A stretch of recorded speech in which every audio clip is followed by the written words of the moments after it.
জাল ছিড়ব আমি দেখতেছি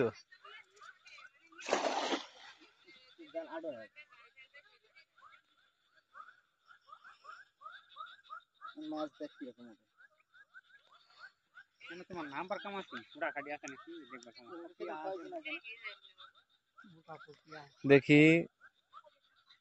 কেমন মাছ আসে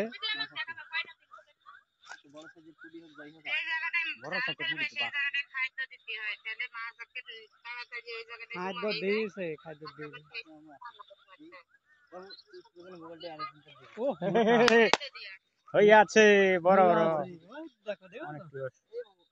দেখো দেখো কত মাছ হয়েছে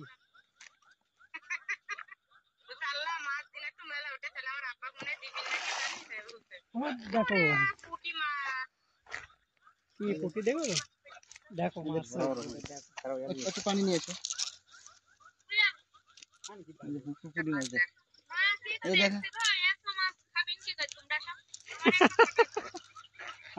আসেন আসেন মাছগুলো কোড়ার লোক নাই এখানে